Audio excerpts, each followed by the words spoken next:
Salam, selamat pagi. Semoga kita dalam keadaan sehat.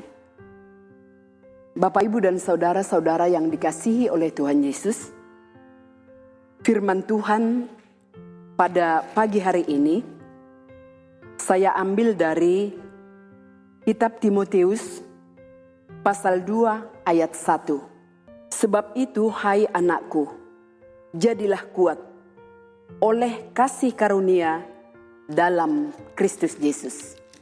Demikian firman Tuhan.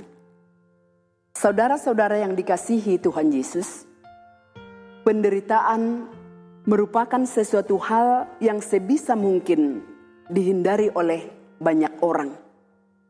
Ini manusiawi karena manusia tidak suka menderita.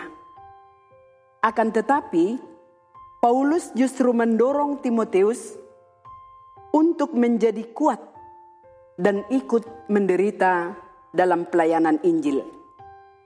Tentu orang yang kuat adalah orang yang sanggup memikul beban yang berat. Timotius akan menjadi kuat bukan karena kepandaiannya, bukan karena pengalamannya, dan bukan pula karena fisiknya yang masih muda, melainkan karena kasih karunia dalam Yesus Kristus. Dan inilah sumber kekuatan bagi semua orang yang percaya. Inilah sumber kekuatan yang sesungguhnya yang tersedia bagi setiap manusia. Saudara-saudara, bagaimana kita menjadi kuat di dalam Kristus?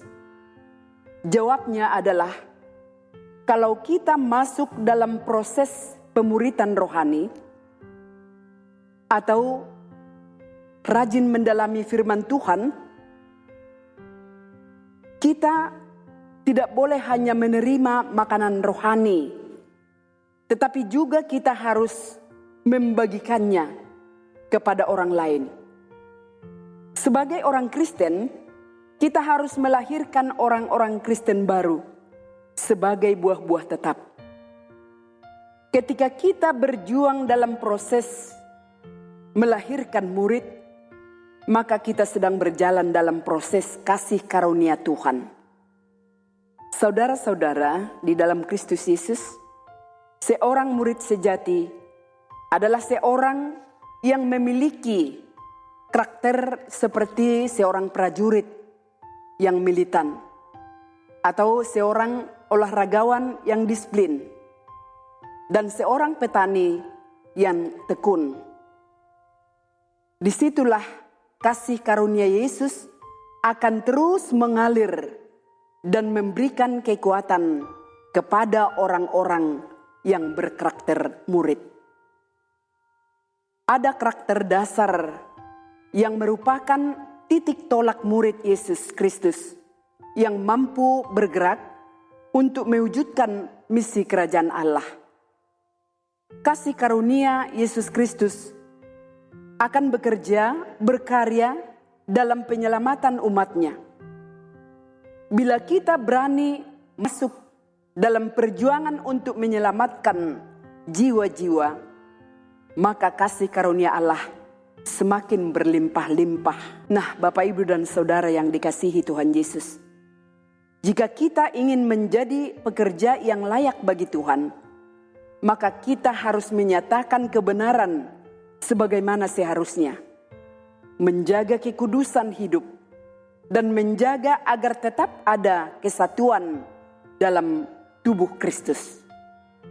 Memang untuk menjadi seorang pelayan atau hamba Tuhan, kita tidak bisa sempurna karena kita mempunyai keterbatasan.